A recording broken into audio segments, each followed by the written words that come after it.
un autre numéro du Grand Rendez-vous s'installe chez vous. Mesdames et messieurs, bonsoir et merci de toujours nous préférer pour vous informer. Nous démarrons justement avec le ciel. Quel temps fera-t-il demain? Voyons-le ensemble.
Voilà, mesdames et messieurs, si vous venez de nous rejoindre, vous n'avez rien raté, à part la météo qui reviendra bien sûr encore avant la fin de cette émission. 4 rubriques au menu ce soir. La série sur l'agronomie se poursuit et Estelle Pazou se propose de vous faire découvrir une nouvelle filière, l'agro-sociologie. On la retrouve tout à l'heure dans le monde agricole. Avec l'expert, on vous emmène à l'école, on vous emmène à l'école encore pour vous parler de l'importance de la psychologie scolaire.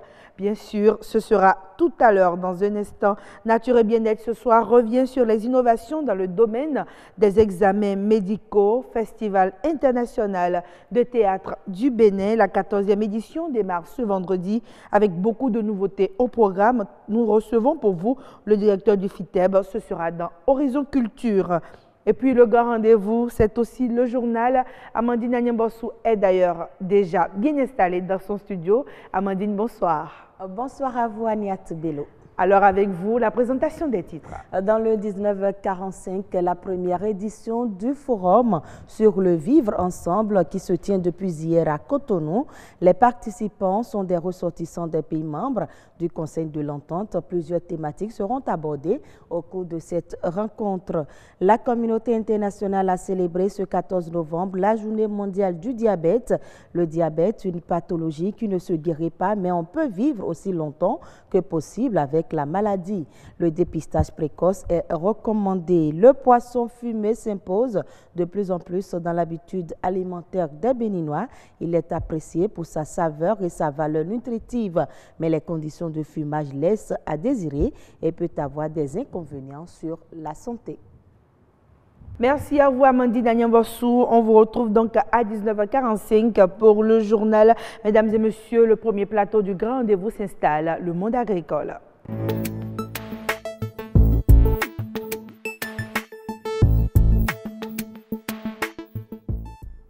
Voilà, comme annoncé à l'entame de cette émission, le monde agricole aujourd'hui nous amène à découvrir une nouvelle filière, l'agro-sociologie. Ce sera tout juste après avoir suivi ce reportage.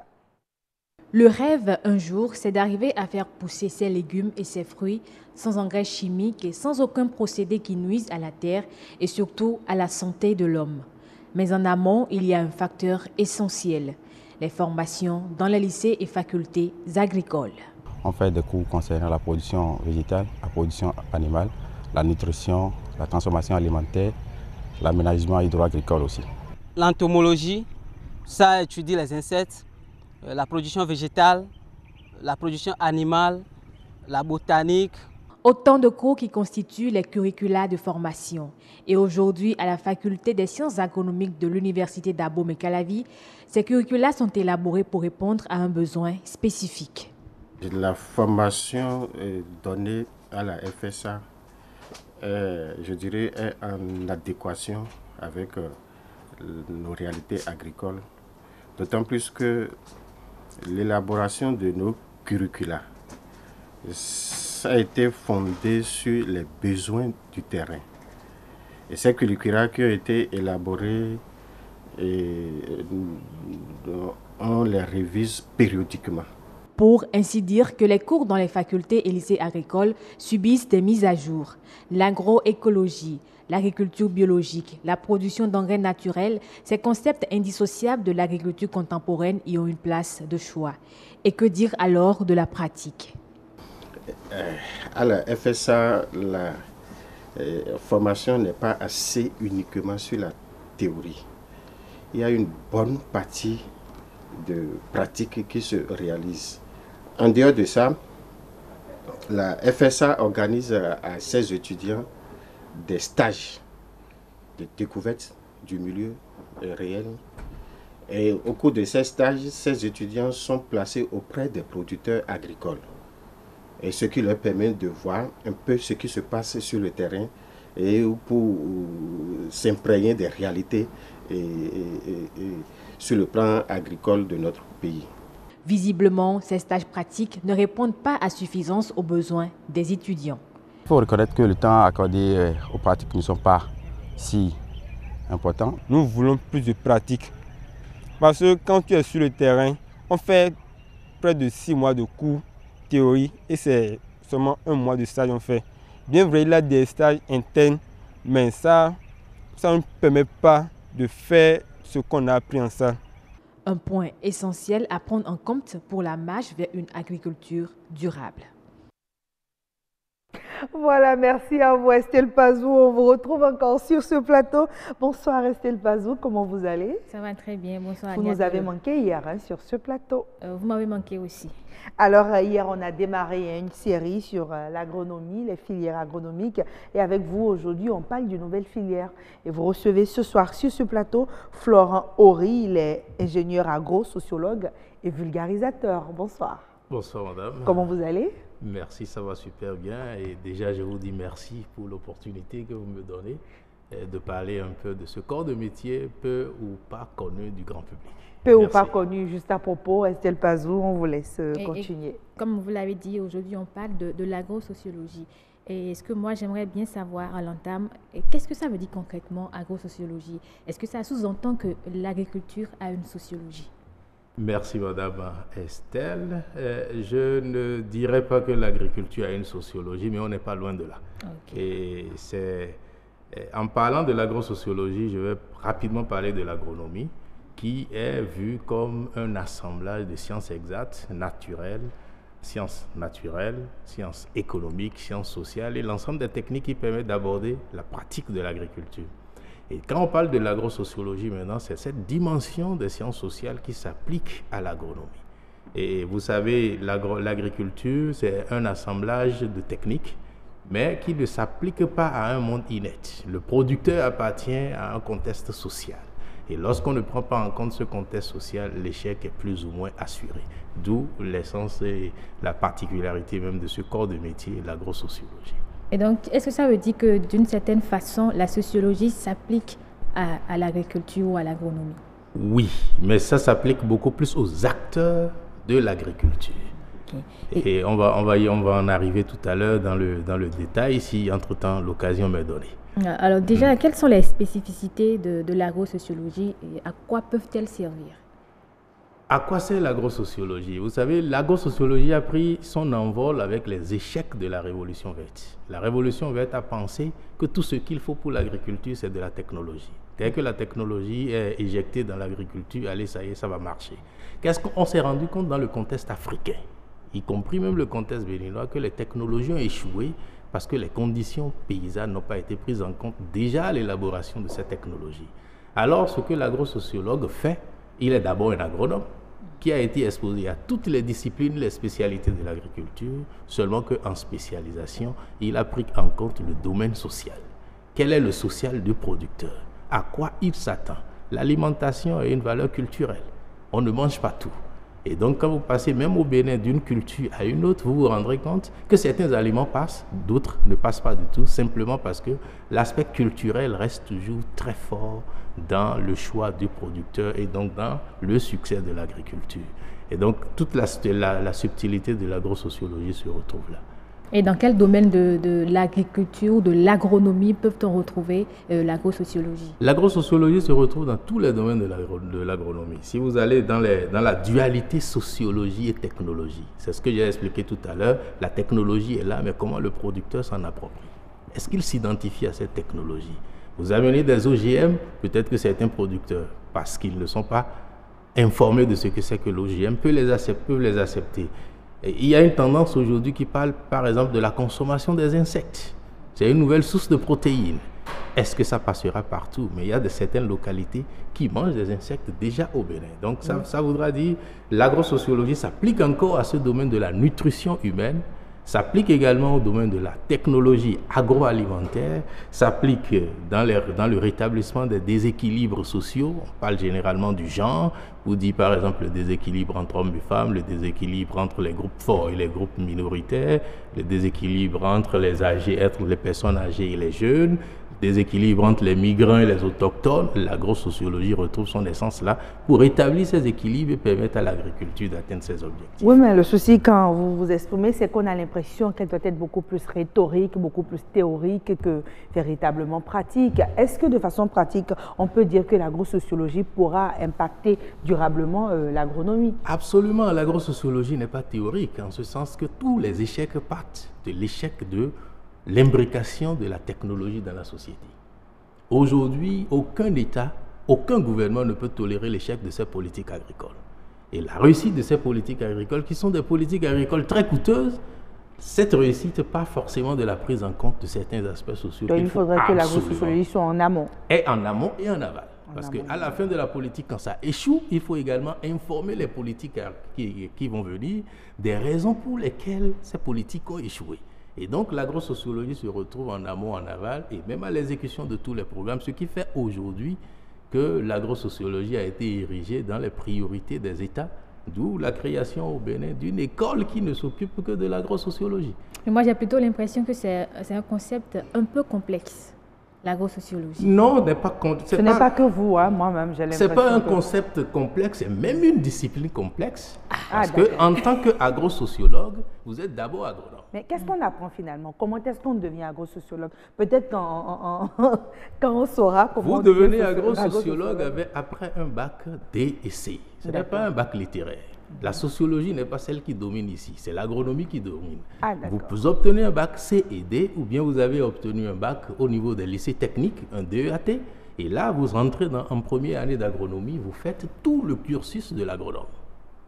Le technicien s'arrête au bout de 3 ans, il obtient une licence professionnelle.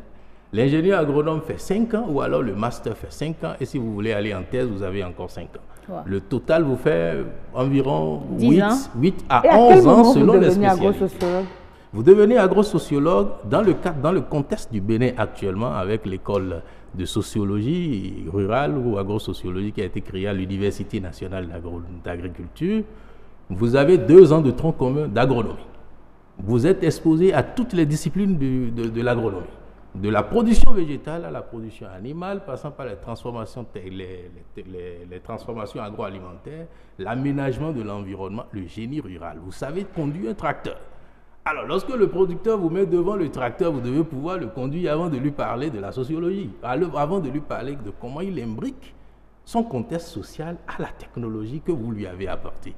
Vous êtes exposé à ça. Et ce n'est qu'après ces 3 semestres, que vous allez maintenant en pré-spécialisation d'agrosociologie. Vous n'êtes pas encore un bon agrosociologue, mais vous êtes exposé. Et là, on vous apprend la sociologie, c'est ça? Et là, vous apprenez la sociologie, vous apprenez l'anthropologie, vous apprenez les questions d'animation, de facilitation de groupe, de gestion de groupe. En tant que facilitateur de processus d'innovation, vous êtes exposé à toute une série de formations qui vous amènent à cette spécialité et au service du producteur. Alors rapidement, parce qu'on est déjà pris par le temps, pourquoi avoir décidé aujourd'hui d'inclure l'agrosociologie dans les filières en général dans les filières des lycées agricoles ou bien de l'Université nationale d'agriculture du Bénin? Est-ce pour rendre les formations plus actuelles? Merci. L'agrosociologie a toujours existé dans les formations. Le gouvernement actuel a décidé de créer une école d'agrosociologie pour donner un peu plus de poids à cette corporation qui était un peu minime, je dirais. Ce n'est que lorsque les programmes échouent qu'on commence par s'intéresser aux raisons d'échec.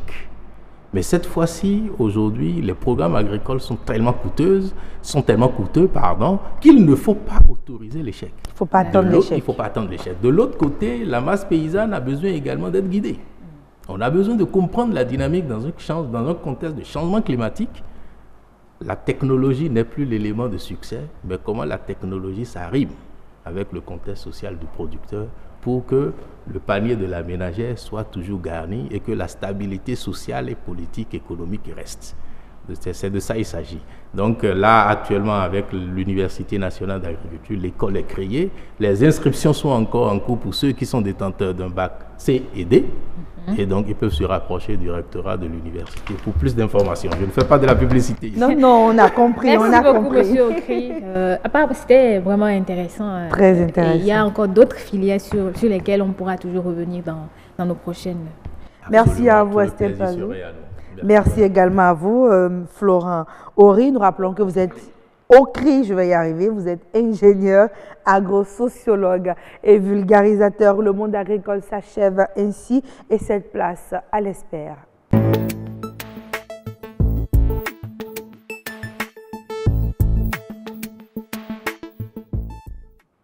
Voilà, c'est l'heure de l'espère. Nous recevons pour vous Aude Padonou, il est psychologue. Bonsoir, monsieur Padonou. Et bonsoir, madame la journaliste. C'est un plaisir d'être avec vous sur ce plateau et avec vous, on parle de la psychologie, un service qui est indispensable en milieu scolaire. Mais déjà, dites-nous, en tant que psychologue, est-ce que pour vous, c'est vraiment important un service de psychologie en milieu scolaire? Merci.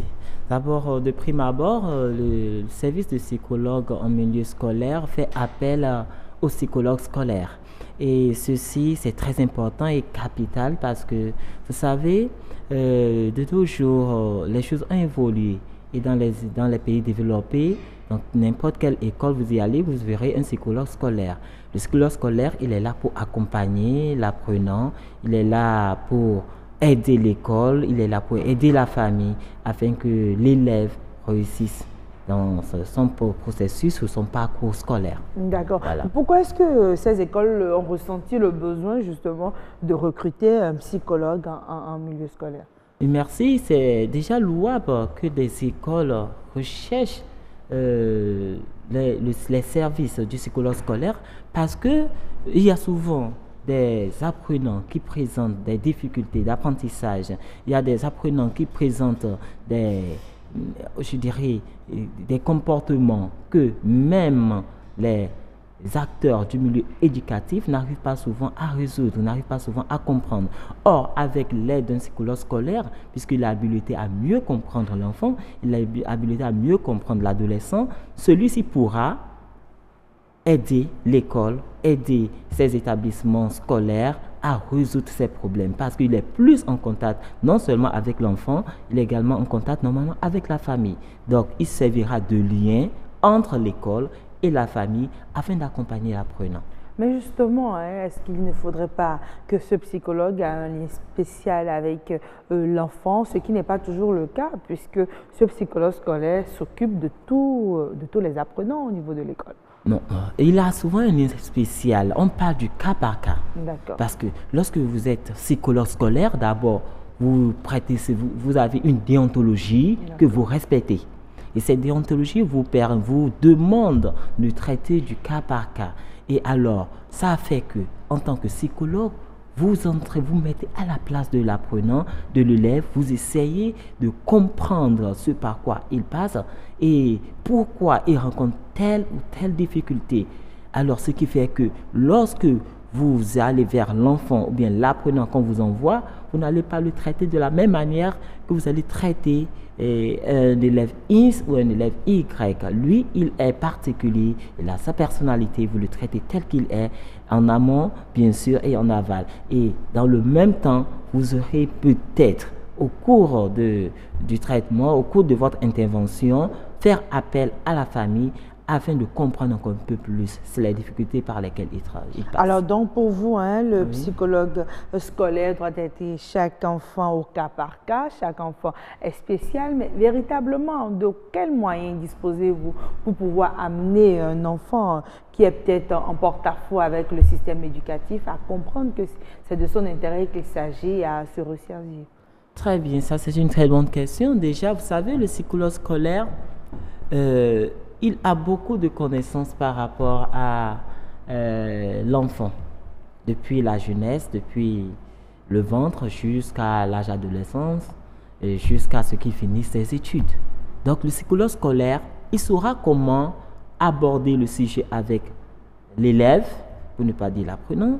Il saura comment lui dire, vraiment, regarde la situation dans laquelle tu es, voilà les difficultés auxquelles tu faire face, comment résoudre ces difficultés, il va l'accompagner. Il ne se riche pas en conseiller, mais plutôt en accompagnateur, et il amène l'apprenant par lui-même à trouver des solutions. Il serait juste là comme un guide. Et souvent, il amène à comprendre aussi pourquoi il a telle de difficultés au cours de son apprentissage. Également, en parlant de moyens, le psychologue scolaire, nous avons il y a des tests psychologiques dont nous disposons. Et ces tests psychologiques nous permettent bien sûr de faire des tests aux apprenants. Bien sûr, ceci, ça doit être avec l'accord de leurs parents. Parce que lorsque d'abord le parent, on l'informe, c'est à l'administration d'abord d'informer le parent. Nous avons constaté telle chose qui a été rapportée par l'enseignant ou l'enseignante de votre enfant, et alors nous vous proposons d'envoyer votre enfant vers le psychologue scolaire de notre école. Et lorsque le parent va vers le psychologue scolaire et le parent ensemble, ils vont signer un contrat. Et ce contrat demande au psychologue scolaire de garder tout ce qui sera entendu, tout ce qui sera dit dans le secret professionnel. D'accord. Voilà. Mais justement, partagez un peu avec nous votre expérience. Est-ce que la plupart du temps, ces enfants qui ont quelques soucis, quelques ennuis scolaires, leurs problèmes ne partent-ils pas souvent de la maison? Quand c'est le cas, comment vous faites pour pouvoir le régler? Merci. Vous savez, souvent nous gardons des difficultés, bien des problèmes qui constituent d'handicap dans le processus de l'apprentissage. Chez les enfants, surtout, on constate cela. Lorsqu'il y a de mésententes entre la famille, entre les parents, ceci peut avoir d'impact négatif sur le rendement scolaire des apprenants, de l'enfant. Et comment résoudre cela? Alors, lorsqu'on observe qu'un enfant avait un bon résultat scolaire, à un moment donné, ça commence par dégringoler, nous sommes obligés de faire appel à la famille. Et si rien n'est dit, on continue toujours par observer, on essaie de voir dans l'environnement immédiat de l'enfant, en classe d'abord, qu'est-ce qui ne va pas, mais si on constate que cela persiste, alors on envoie l'enfant vers le psychologue scolaire qui entre en relation avec les parents, pose des questions aux parents, et ceci permettra bien sûr au psychologue scolaire de comprendre d'où vient le problème. D'accord. Et quand le problème est détecté, vous faites comment pour pouvoir le résoudre? Et toutes ces séances-là se font en dehors du calendrier scolaire, donc c'est probablement aux heures où il n'y a pas cours.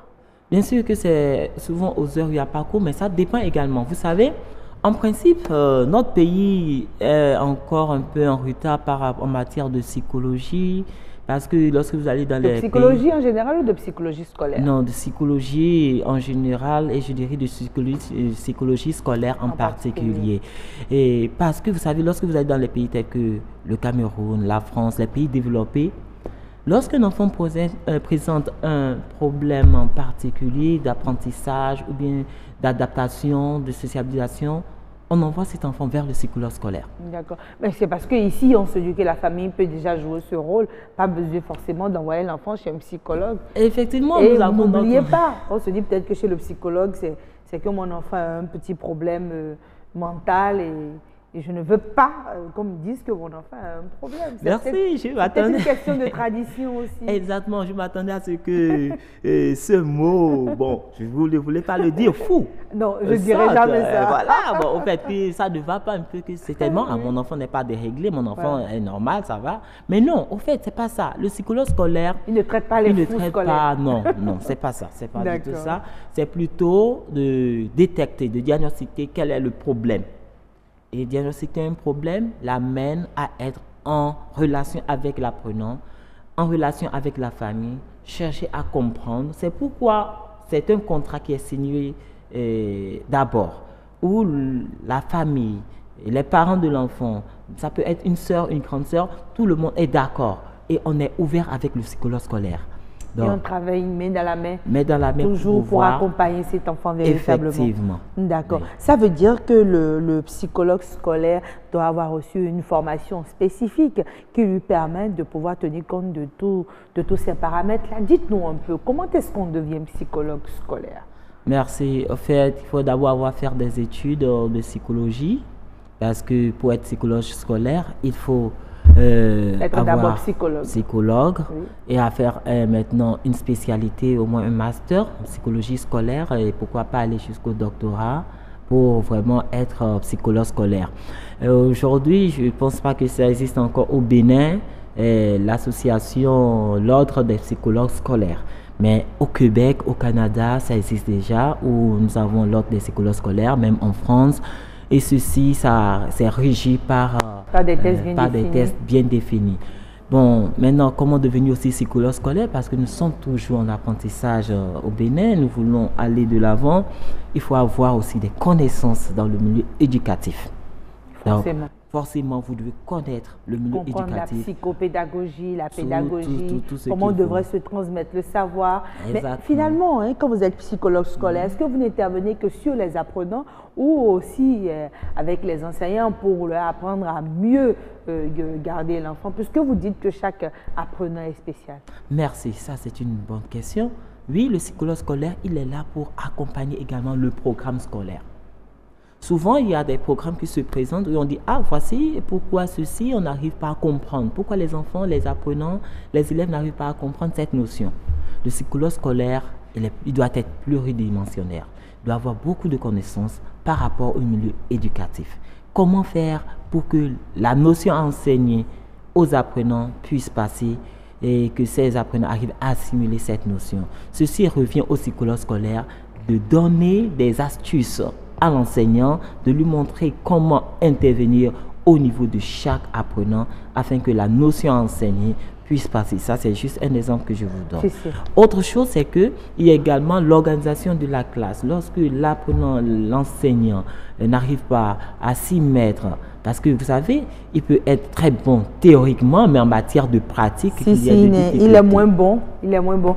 Donc, si on vous comprend bien, le psychologue scolaire est en fait ici de transmission aussi entre l'enseignant, l'apprenant, les parents. Aujourd'hui, avec vous, on a compris que le psychologue scolaire est très utile justement au milieu scolaire. On espère que la plupart des écoles vont aller vers cela. Merci d'être resté avec nous, de venir partager vos expériences avec nous. Heureuse d'annoncer son invité s'impatiente. On les reçoit dans un instant. C'est dans Nature et Bien-être.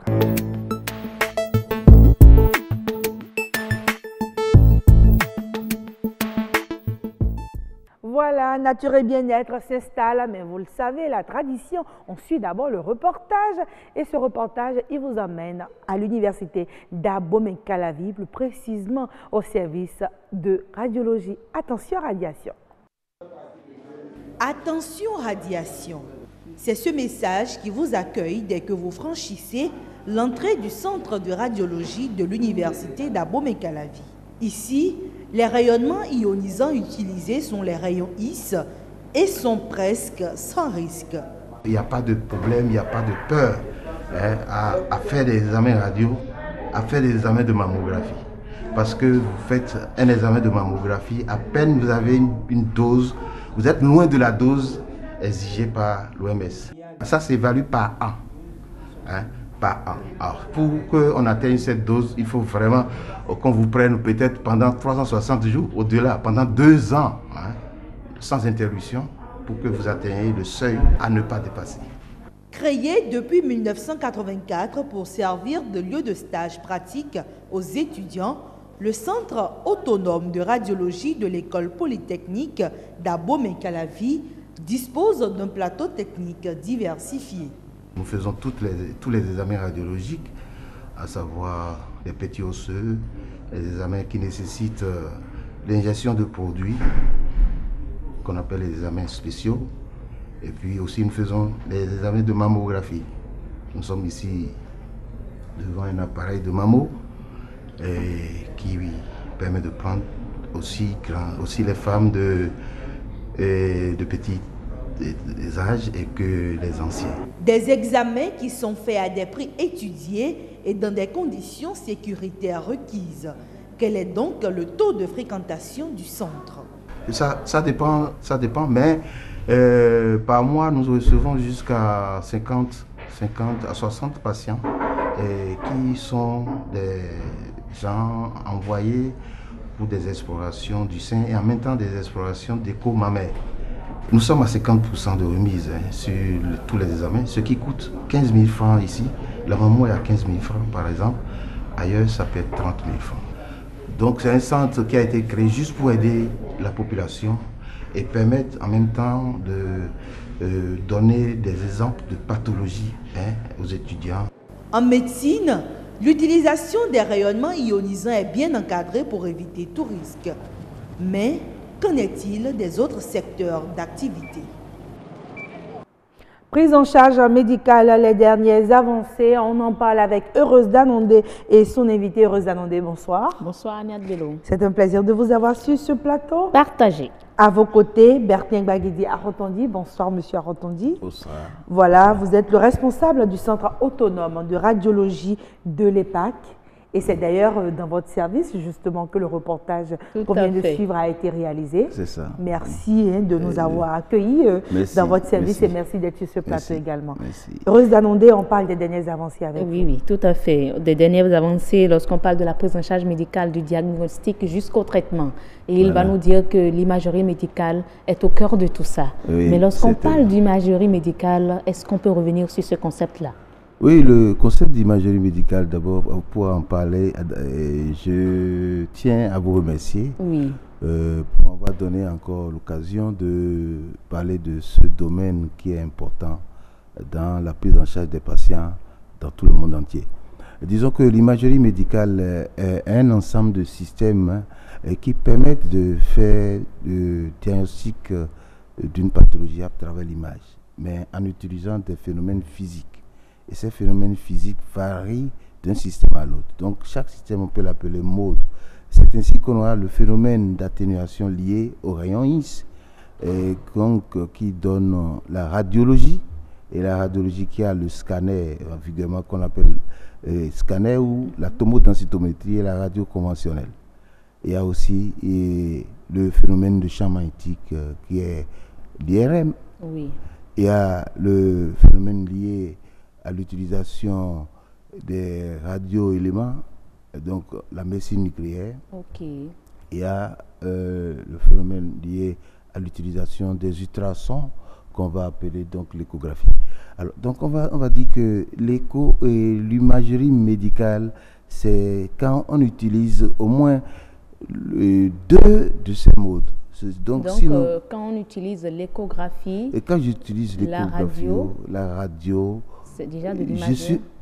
Je suis dans un service d'imagerie. Okay. Mais lorsque j'utilise seulement la radio ou bien les rayons X, je suis dans un service de radiologie. Tout simplement. Tout simplement. D'accord. Voilà. Mais aujourd'hui, comment comprendre que l'imagerie médicale peut tout faire? Vous l'aviez dit. Oui, l'imagerie médicale peut tout faire dans la mesure où l'ensemble de ces modes se complètent.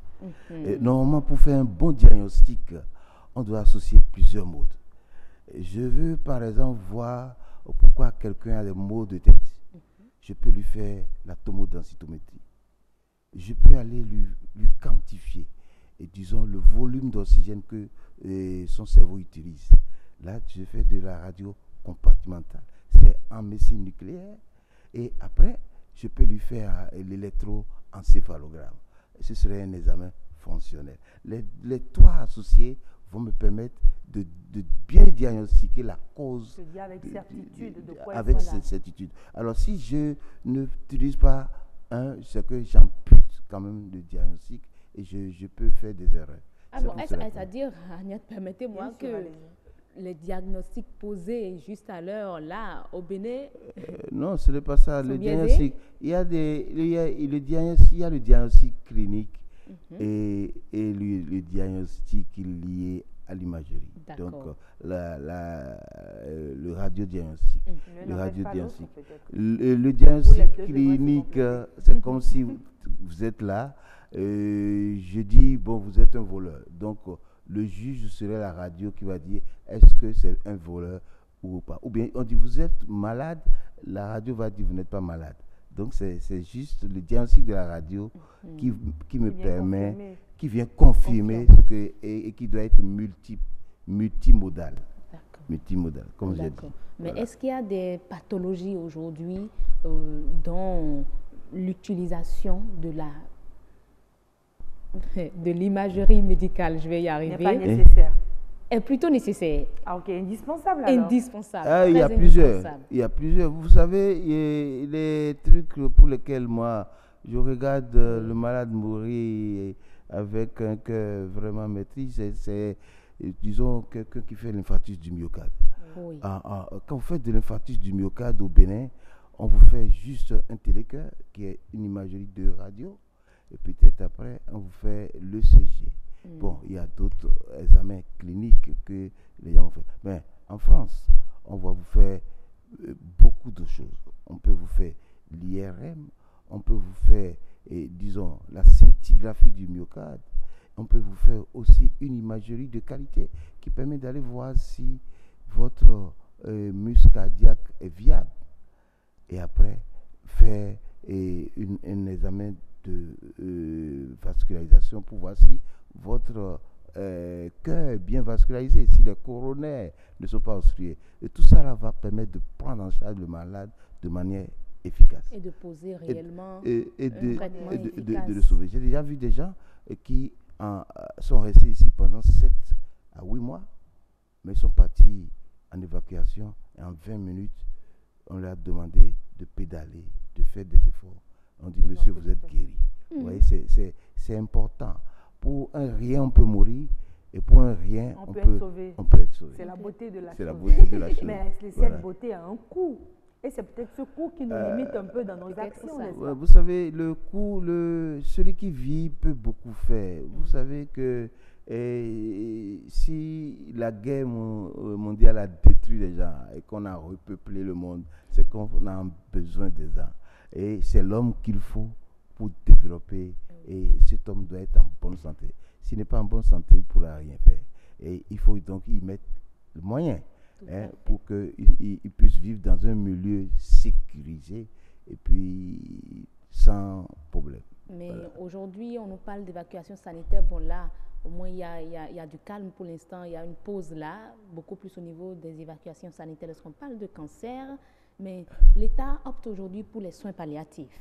Oui, c'est vrai que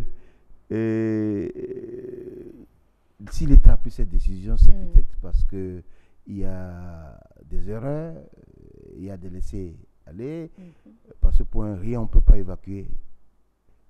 Pour des trucs qu'on peut traiter ici, on ne peut pas évacuer. Et c'est comme si on s'amuse avec de l'argent, alors qu'il y a des trucs plus sérieux qu'on laisse ici et l'individu meurt. Donc, dans le cas des cancers, je sais que le Bénin n'est pas encore dans l'engrenage de cette pathologie qui fait peur ailleurs. Mais néanmoins, il faut que nous prenions des dispositions. Et ces dispositions, c'est par rapport au traitement palliatif. Le traitement palliatif peut être effectué en médecine. Et en médecine, le mode qui permet de faire ce type de traitement, c'est la médecine nucléaire.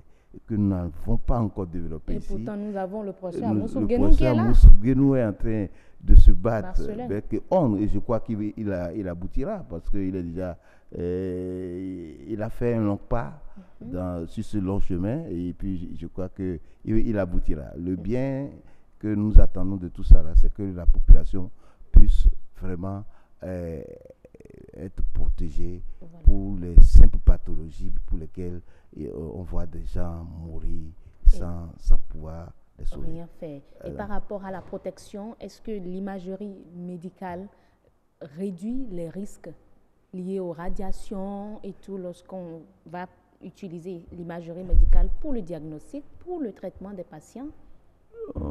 Et tout est codifié en imagerie. Et je vais passer, tout est codifié. En imagerie, d'abord, quand je parle de l'imagerie à rayon X, et la quantité de rayons qu'on donne aux patients pour faire un diagnostic est connue. Et ça varie suivant l'âge, suivant l'organe à explorer ou bien la région à explorer. Parce que si je pose la question, je ne vous arrête pas. C'est parce qu'aujourd'hui, certains médecins nous disent qu'on dit ben, la radiothérapie, c'est en vogue pour la prise en charge des cancéreux, mais dans le même temps, c'est la source d'autres problèmes de santé pour ces personnes atteintes du cancer. Ils ont tort, ils n'ont pas tort. C'est peut-être le niveau de degré de radiation. Il faut être du domaine pour savoir qu'on ne fait pas la radiothérapie en l'air. Avant d'aller faire la radiothérapie, on prend l'individu, il y a un certain nombre de paramètres à mesurer, l'épaisseur de la tumeur, ainsi de suite. Mais il faut savoir aussi qu'il y a plusieurs sortes de radiothérapie. Très rapidement, Agnès Bello, permettez-nous très rapidement parce que voilà, elle me fait déjà les signes, raison pour laquelle je vous arrête là sur ce point. Est-ce que le Bénin est prêt aujourd'hui pour réellement implanter un plateau technique vraiment doté d'imagerie médicale avec les dernières avancées dans notre pays? Est-ce que nous sommes prêts? Nous sommes bien prêts là, tout est lié à la volonté. D'accord. Si le Bénin veut, le Bénin peut créer un centre de traitement des cancers où il n'y aura pas seulement la radiothérapie, il y aura la radiothérapie métabolique qui est du domaine de la médecine nucléaire et qui traite beaucoup de processus tumoraux, et à savoir les tumeurs de la thyroïde, le cancer du foie lié à l'infection, disons, à l'hépatite B. Il y a beaucoup de choses qu'on peut traiter et le malade peut vaquer normalement à ses activités sans problème. Merci Bertin Gwagidia. Entendu, le temps qui nous est imparti est totalement épuisé. Yasmine Damata me fait de grands signes, excusez-nous. Monsieur Gwagidia était tellement intéressant, on a eu du mal à le couper. L'heure du journal est quand même sacrée. Amandine Agnambossou, on vous retrouve tout de suite pour le journal.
Mesdames, Messieurs, bonsoir. Les titres du journal.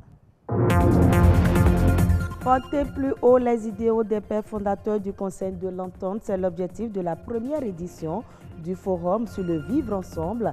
Les 5 pays membres sont représentés. Maladie chronique, le diabète est causé par un manque ou un défaut d'utilisation d'une hormone appelée insuline. Même s'il ne se guérit pas, il peut être traité et contrôlé.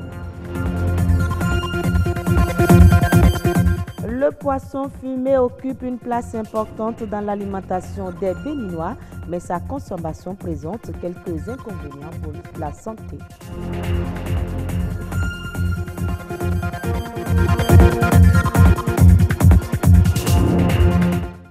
La première édition du Forum du Vivre Ensemble au sein des 5 pays membres du Conseil de l'Entente se tient à Cotonou. Elle vise à relier le réel cadre d'intégration des jeunes aux politiques. Cela se passe ce 14 novembre aux Affaires étrangères. L'objectif premier est de porter plus haut les idéaux définis par les pères fondateurs du Conseil de l'Entente. Sylvanie Atiano et Alexis Kenom pour le reportage. Axé sur le thème « Les mécanismes du vivre ensemble » au sein de l'espace du Conseil de l'Entente, ce forum permet d'assurer une formation transversale sur l'intégration et le leadership des jeunes de l'espace CEDEAO, membres du Conseil de l'Entente. Ils devront maîtriser les enjeux et défis de l'intégration pour mieux impacter leur communauté. Depuis longtemps déjà, les populations se déplacent, les populations émigrent. Dans notre espace, il y a beaucoup de mouvements de population. Et chacun vient avec ses coutumes, ses us et coutumes, comme ses habitudes. Et quand on vient avec ses habitudes, on s'installe ailleurs, on a envie de perpétuer ces habitudes-là. D'où la nécessité de votre thème de vivre ensemble. Donc c'est très important que vous puissiez être déjà conscient, à savoir que dans la différence, on peut vivre harmonieusement ensemble. Le Conseil de l'Entente nous a toujours émerveillés. Émerveillés déjà en ce temps parce que le conseil, l'organisation était très bien structurée, très bien organisée et avait des ambitions. Mais il fallait des impulsions. Il fallait cette impulsion et cette impulsion ne pouvait venir que de la jeunesse. Et c'est à juste titre que je vois que c'est une très bonne initiative qui va aider nos dirigeants à cerner tous les aspects de l'intégration que nos pères fondateurs ont déjà perçu depuis 1959. Pour Fortuné Awissou, président de l'organisation du Conseil des jeunes de l'Entente, le choix du thème n'est pas anodin. Il traduit un besoin réel, celui de pallier aux problèmes liés à l'intégration de la jeunesse. L'initiative vient d'un groupe de jeunes béninois qui a pu intégrer dans les autres pays membres du Conseil de l'Entente pour pouvoir fédérer les actions pour le brassage et pour conduire en bon terme ces objectifs. Nous sommes là pour faire des plaidoyers auprès de l'organisation mère pour qu'ils puissent obtenir de l'organisation mère des recommandations à l'endroit de la jeunesse. Par exemple, pourquoi ne pas avoir un fonds d'accompagnement pour les jeunes de l'espace de l'Entente? Vous voyez, que désormais les questions relevant de l'extrémisme violent soient débattues et trouver des solutions assez palliatives qui sont des gangrènes ou qui nous empêchent le développement au niveau de l'espace Entente. 4 thématiques à aborder au programme: l'intégration, l'immigration, l'entrepreneuriat et le leadership féminin. Vous avez le représentant de chaque pays qui sont ici et ils participent pleinement aux ateliers. Et chaque matin, nous aurons les communications et dans l'après-midi, les ateliers pour pouvoir faire des recommandations auprès de ces chefs d'État membres de l'espace Entente. En tant que participant à ce forum, personnellement, je me focalise sur le point de l'intégration, sur l'aspect socio-culturel et aussi au niveau économique. Les travaux durent 2 jours. Le surpoids, l'obésité et le manque d'activité physique sont généralement les causes révélatrices du diabète, définies par les spécialistes comme étant l'excès de sucre dans le sang. Il existe deux types de diabète. Quels sont les facteurs de risque et comment se fait la prise en charge du diabète au Bénin? Le professeur François Durolo, diabétologue, en parle au micro de Enoch Rompati et Louis Koudogbo. Et quand on dit un excès de sucre, cela veut dire qu'il faut avoir un seuil pour dire que c'est le diabète. Je rappelle que le taux normal de sucre dans le sang n'excède pas 1 gramme par litre. Ça tourne autour de 1 gramme par litre. Et donc quand ce taux-là dépasse 1 gramme par litre, c'est anormal. Mais pour dire que quelqu'un est diabétique, il faut que ce taux atteigne 1,26 grammes par litre à jeun. C'est l'importance et la progression du diabète du monde qui a fait que la collaboration de certains organismes comme l'OMS, la Fédération internationale du diabète, le Lions Club international ont œuvré pour qu'au niveau des Nations Unies, on choisisse le 14 novembre comme la journée mondiale du diabète. Et donc chaque année, il y a un thème qui est développé. Et cette année, le thème, c'est la famille et le diabète, avec 3 grandes directives. Les 3 grandes directives, c'est découvrir le diabète, c'est prévenir le diabète, et puis prendre soin du diabète. Le diabète peut rester longtemps asymptomatique, c'est-à-dire que sans manifestation. Le premier élément, c'est découvrir le diabète. Découvrir que le diabète, c'est se fait dépister. Donc, quand le diabète est installé, quelles sont les manifestations que cela peut avoir? Le sujet peut être fatigué, il peut maigrir, il peut avoir soif tout le temps et il peut faire pipi abondamment. Je peux vous dire que la première enquête nationale sur la fréquence du diabète au Bénin, ça a été menée en 2001. Et c'est 1,1% des Béninois qui sont diabétiques. De ces 1,1% de diabétiques béninois là, il n'y avait que le cas qui était connu diabétique.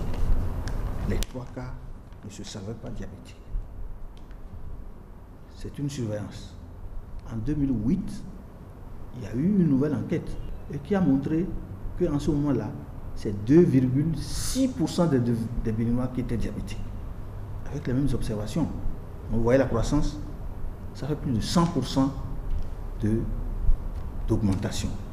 Donc ça augmente beaucoup plus rapidement dans les pays en développement que dans les pays développés. Le poisson fumé, un aliment omniprésent dans les plats et repas au Bénin, apprécié pour sa saveur, sa consommation est ancrée dans les habitudes. Par contre, les conditions de fumage du poisson pourraient avoir des conséquences néfastes sur la santé humaine. Une réalité que bon nombre de consommateurs et les femmes qui s'adonnent à cette activité de fumage de poisson ignorent.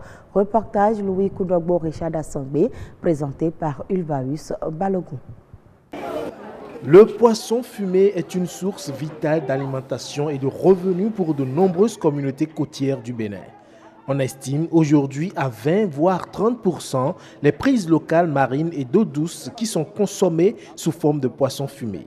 Un mets qui fait partie du plat quotidien des Béninois. Avec ces poissons fumés que vous voyez, je peux manger tous les repas que je désire. Nous mangeons ces poissons sans gêne. Il est conseillé de manger du poisson fumé. Si tu fumes bien le poisson, manger est un plaisir.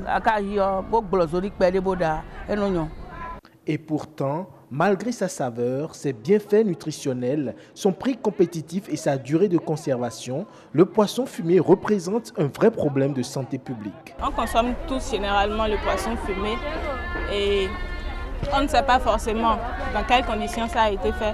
On ne sait pas, on le voit au bord de la route, on paie juste le poisson.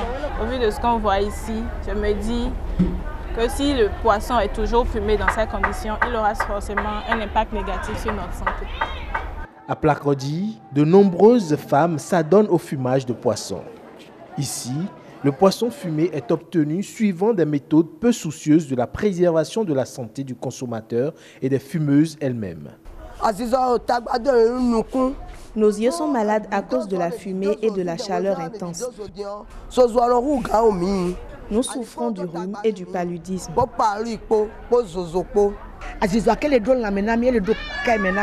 La fumée a un effet nocif sur nos yeux et nos cœurs. Une activité génératrice de revenus qui les expose à des risques sanitaires. Au niveau du fumage, même, on a constaté qu'il y a une grande quantité de fumée qui s'accole sur ces poissons-là. Et ce sont ces fumées-là qui contiennent les hydrocarbures aromatiques polycycliques qui sont cancérigènes et même aussi des goudrons qui créent de cancer une fois que ça se retrouve dans l'organisme humain.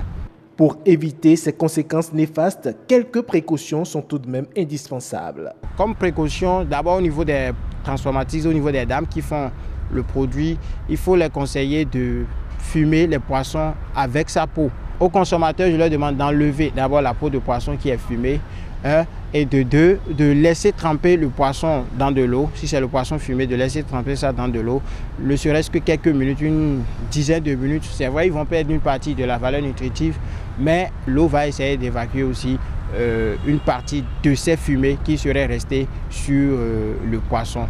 L'amélioration du mode de fumage de poisson et l'encadrement de l'activité s'avèrent donc indispensables pour prévenir et atténuer les conséquences sanitaires sur les consommateurs. L'Arabie Saoudite a présenté une offre d'$1 milliard, soit 580 milliards de francs CFA pour nouer un partenariat avec le groupe public d'armement sud-africain Denel. L'Arabie Saoudite vise l'acquisition de 49% de Denel. Le pays propose également de financer des activités de recherche et de développement des missiles tactiques et des armes à guidage de précision. Dans ce cadre, Denel et l'Arabie Saoudite se partageraient la propriété intellectuelle et vont lancer une nouvelle contre-prise ciblant les marchés de la région Moyen-Orient et Afrique du Nord. Cependant, il reste encore au président sud-africain d'examiner la proposition saoudienne parmi d'autres prétendants étrangers. Le constructeur automobile américain Ford a obtenu le feu vert du Conseil national algérien de l'investissement pour implanter une usine d'assemblage à l'ouest d'Alger. Une dizaine de nouvelles demandes d'implantation d'usines de montage avaient été déposées auprès du gouvernement algérien, mais c'est finalement Ford qui l'emporte. Cette usine sera installée sur une superficie de 100 hectares et aura un taux d'intégration d'environ 40%. Elle devrait assembler 30 000 véhicules durant la première année suivant son entrée en activité avant d'atteindre 150 000 unités par an à partir de la deuxième année. 6 modèles de la marque américaine seront assemblés dans cette usine. Et c'est la fin de ce journal. Merci de l'avoir suivi. Voilà, merci à vous Amandine Agnambossou. D'une actualité à une autre, à présent, mesdames et messieurs, je vous invite à faire un tour sur la toile.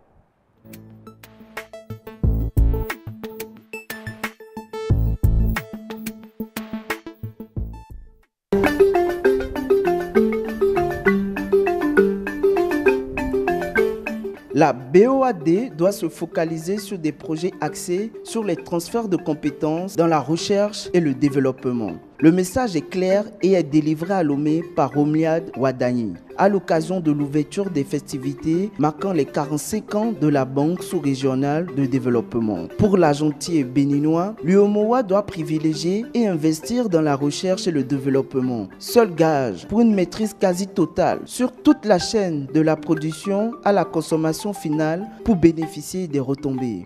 Tout en félicitant le top management de la banque pour les résultats encourageants obtenus ces 5 dernières années, celui qui préside depuis juillet le Conseil des ministres de l'UEMOA exhorte la BOAD à augmenter sa capacité à mobiliser plus de financement à des conditions accommodantes.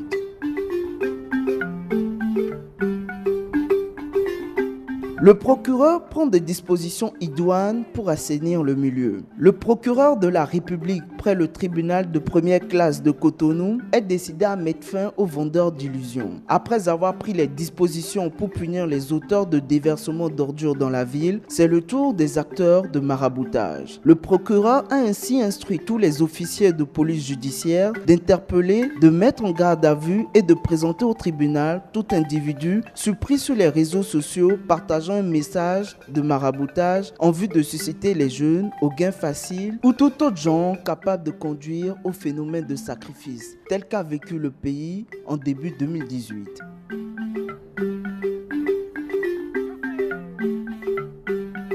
En France, Emmanuel Macron répond finalement à Donald Trump. Vit sans doute la période la plus compliquée de son mandat présidentiel. Il doit faire face à la grogne de la population suite à l'augmentation du prix du carburant. En plus de devoir gérer cette situation explosive, Macron a dû subir également les invectives de Donald Trump sur le réseau social Twitter. Les deux dirigeants affichent désormais leur désaccord sur divers points, notamment les questions liées au secteur de la défense en Europe. Macron avait récemment proposé que les Européens mettent en place une armée européenne qui sera capable de répondre aux besoins du continent et le protéger des attaques extérieures. Chose inacceptable pour le locataire de la Maison Blanche qui a vivement critiqué cette démarche du président français.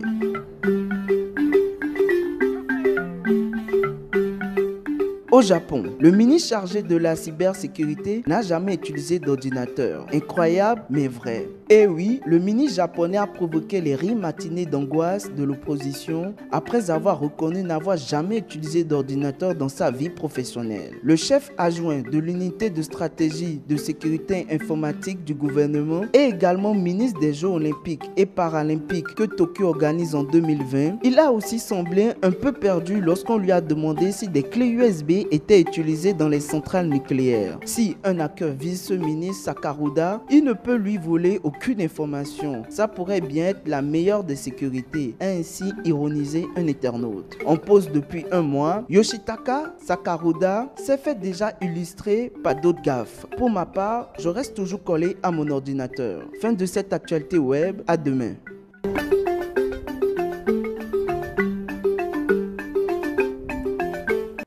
Voilà, mesdames et messieurs, c'en est terminé pour l'actualité web. Nous remercions Evra Anani pour cette revue de l'actualité web. Le rappel de la météo à présent.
Voilà, mesdames et messieurs, le dernier plateau Horizon Culture prévu pour ce soir ne se tiendra pas, mais je peux vous assurer qu'on y reviendra. Si vous venez de nous prendre au vol, on devrait s'intéresser au FITEB, le Festival international du théâtre du Bénin, qui va démarrer bel et bien vendredi. On aura peut-être le temps de se rattraper, mesdames et messieurs, mais pour vous contenter toujours, eh bien, la citation de ce soir va s'intéresser au théâtre. Je partage avec vous l'avis de quelqu'un, d'un très grand nom du théâtre, Jean Marais, qui dit ceci: « Je fais du théâtre pour ressentir les sensations que la vie ne m'apporte pas. Je fais du théâtre pour ressentir les sensations que la vie ne m'apporte pas. » Voilà, c'est une affirmation de Jean Marais avec laquelle je vous laisse ce soir. Et bien, je vous retrouve encore demain, toujours avec le même plaisir.